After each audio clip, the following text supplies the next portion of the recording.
Республика халкына медицина ярдәме күрһәтү өчен тәгаенләнгән сәламәтлек поезының эш графигы билдәләнде. Һаумыгыз, эфирда интервью тапшыруы студияла Гөлсимә Эштанова. Программабызның кунагы Башкортстан һаулык һаклау министры урынбасары Гөлнара Зиннурова. Гөлнар Фатна, һаумыгыз. Һаумыгыз. Шулай итеп, сәламәтлек поезы республика райондары буйлап йөрөй. Тәүдә ул кайсы райондарга юллангайны? Быел сәламәтлек поезы 6 юнәлештә эшләй. Былтыр ул 5 юнәлеш булгайны, быел 6 юнәлештә эшләй. Һәм уларда һанап үтәйек. Өфе юнәлеше. Был Өфе тирә ягындагы районнардагы яшәүчеләргә.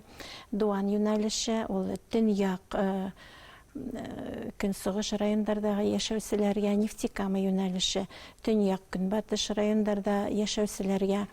Октябрьский көнбатыш көньяк райондарында яшәүчеләргә һәм Стәрлетамак юнәлеше, Стәрлетамак тирәһендәге райондарда яшәүчеләргә һәм Белорет юнәлеше, ул Урал аръягы районнардагы яшәүчеләргә был хезмәттә күрһәтү менән барлыкка килдерилде. Был 6 юнәлеш. Һәм әлеге вакытта был 26 августтан бирле эшләп киләбез. Иң тәүдә инде был бына барыһында һанап тормайым. Һәрбер юнәлештә 200 район буйлап үттеләр. Әлеге көндә артабан эшләрен дәвам итәләр. Табиптар был сәламәтлек поезында ниндәй табиптар эшләй һәм халык үзенең нимә буенча сәламәтлеген тикшерә ала? Нинди белгечләргә мөрәҗәгать итә ала? Бұл сәламәтлек поезы барышында һәммәһе 353 белгес катнашасаклар һәм улар барыһы был эшкә төрле дәваханалардан ялеп итәләр. Республика дәваханалары, башкалабызның зур дәваханаларынан, медицина университеты белгечләре һәм район аша үзәк белгечләре катнашсаклар.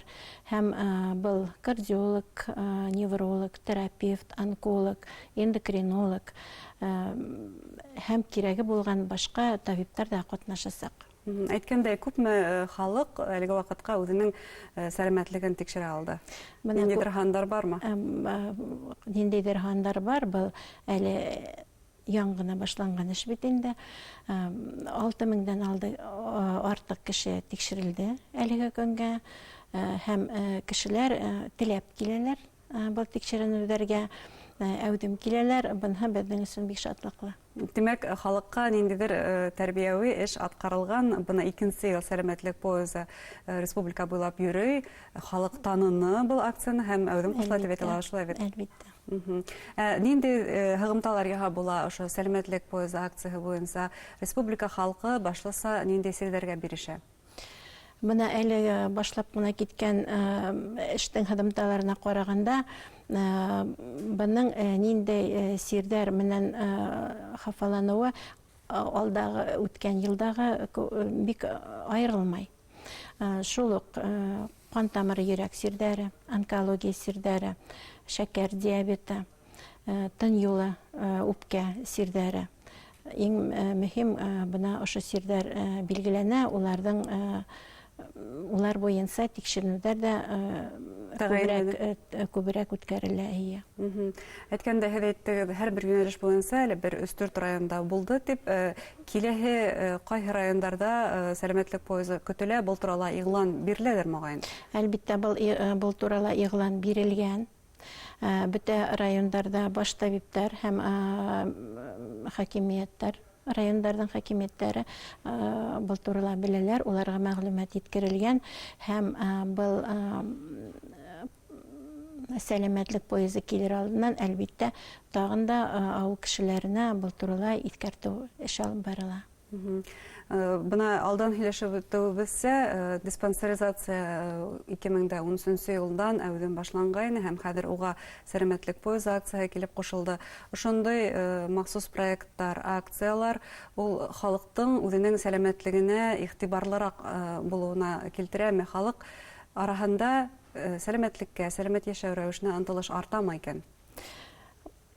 Әлбәттә, бuna безнең күзәтү буенча әйтеп үткәнсә, 13 елдан башлап, хәзер 7 ел алып барабыз был тикшеренүләрдә, профилактик сараларда, диспансеризация, профилактик тикшеренүләр һәм 2 ел сәламәтлек поезы күп белгечләр менән сыгалар безнең төбәктәргә.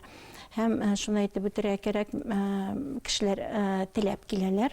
Был тикшеренүләрдә үтәр өчен, белгечләргә күренү өчен һәм әлбәттә уларның үзләренең мөнәсәбәтләре, үзләренең һаулыгына, үзләренең сәламәтлек торышына үзгәрде.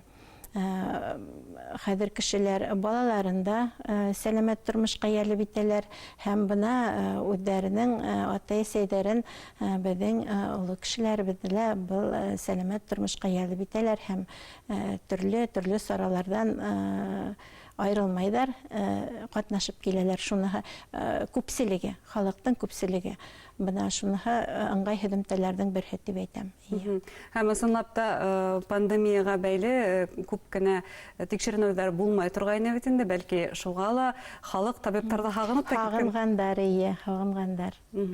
Республика итәксеһе шундай максат куйгайны бит инде, авыл халкы ла, кала халкы ла кайда яшәвенә карамастан бердәй, бер тиң медицина ярдәме алырга тиеш дип. Һәм шуга бәйле күп кенә төбәктәрдә региональ үзәктәр булдырылгайны. Бына был региональ үзәктәр ошо халыкка медицина ярдәмен булдыру буенча, күрһәтү буенча үзләренең бурысын тулыһынча аткара дип әйтә алабызмы?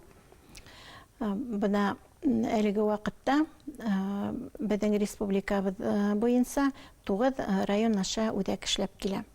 Һәм был үзәктәрдә лә төрле белгечләр эшләй, белгечләр үзәктәр эшләп килә. Республикабызның баш калаһында урнашкан үзәк региональ үзәктәр генә әлбәттә был эштең барыһында башкарып иткерә алмай. Һәм был район аша үзәктәргә бик күп эш йөкмәлгән һәм улар был эште алып барырга тырышалар. Бына әлеге елда гына катмарлы ел булуына карамастан безнең Күмертау калаһында, Сибай калаһында күз давалау, күз сирдәрен давалау үзәктәре эш башлана. Улар уңышлы гына эшләп киләләр әлеге вакытта. Һәм бына был якта яшәгән, был төбәктәрдә яшәгән кешеләргә инде теге яки был операция яһатыр өчен күзгә Өфөгә киреү Ырымбуга сырып китү кәрәге калмай. Шулай итеп, югары сыйфатлы ярдәм кешеләргә хәзер якынайды. Һәм төпкөл авылдарда, димәк, игътибардан ситтә калмай дип әйтә алабыз. Бу җәһәттән мин модуль һәм башка төрле фельдшер-акушер үзәкләре турында әйтмәкчемен. Быел республикала нисә пункт асыла һәм улар нисек эшләячәк? Бына милли проектларның береһе ул беренче ярдәм күрһәтү селтәрен камиллаштыру. Беренче ярдәм күрһәтү селтәренә безнең райондардағы үзәк дәваханалар, фельдшер-акушер пункттары һәм калалардағы поликлиникалар карай. Һәм бына шул максаттан быел 5 фельдшер-акушер пункты модульле акушер пункты эшкә ашкарылачак һәм 3 авыл табиб амбулатория модульле. Уларның 56-һы инде куллануга тапшырылган. Бына инде капиталь төзелеш дип әйткәндә, был яһәттән 13 фельдшер-акушер пункты кулланылып торыла. Уларның 5-һе куллануга тапшырылган. Һәм улар нинди техник мөмкинлектәр менән тәэмин ителгән дип әйтәйек. Әлбәттә, һәрбер яңа фельдшер-акушер пункты үзенә тиеш булган җиһазлар менән тәэмин ителгән. Сәламәтлек поезы акциясына бәйле тамашачыларга тагын нинди теләктәр җиткерәсегез? Теләктәр безнең был яһәттән берәү әүдем килергә, безнең тамашачыларга, безне күргән кешеләргә, улар үзләренең күршеләренә, туганнарына ла әйтһеннәр инде был хәбәрдәрдә, балаларын алып килергә, балалар табиблары ла сыгасак тикшеренү менән түгел. Әйе, һәм үзләре балалары олы яшьтәге үзләренең апа-ягайдарын, ата-әсәйләрен дә алып килһеннәр. Һәм белгечләргә күренеп калу мөмкинлегеннән баш тартмаска кирәк, шулай бит инде. Игъланнарда күрәтеп барырга кирәк. Әлбәттә, чөнки барыбер әлеге вакытка тиклем кешеләрнең тегендә бунда йөрүе сикләнеп килде. Хәзер бына табиблар был тикшерүләр был төбәккә килгән вакытта әлбәттә буның менән мөмкинлек менән файдаланырга кирәк. Был сәламәтлек поездында эшләячәкләр күсмә модульдар, безнең флюорография, күсмә маммографтар, лаборатория, клиник тикшеренүләр, клиник лаборатория тикшерүләр үткәреләчәк, кардиограммалар башкарылачак кешеләргә һәм менә әйтеп үткән белгечләргә күренә, улар менән кәңәшләшү һәм үзләренә тиеш кәңәшләр алу мөмкинлеге бар. Һәм югары сыйфатлы, иң мөһиме югары сыйфатлы медицина ярдәмен алырга мөмкин, шулай бит. Иң мөһиме шулай, ия. Әңгәмәгез өчен сезгә зур рәхмәт. Шәһидә уңышлар теләйбез. Рәхмәт. Хөрмәтле тамашачылар, халыкка медицина ярдәме күрсәтү өчен тәгаенләнгән сәламәтлек поезы республика, район калаларына юл алды. Ошо хакта Башкортстан һаулык саклау министры урынбасары Гөлнара Зиннурова белән әңгәмә тәкъдим иттек. Игътибарыгызга рәхмәт, һау булыгыз.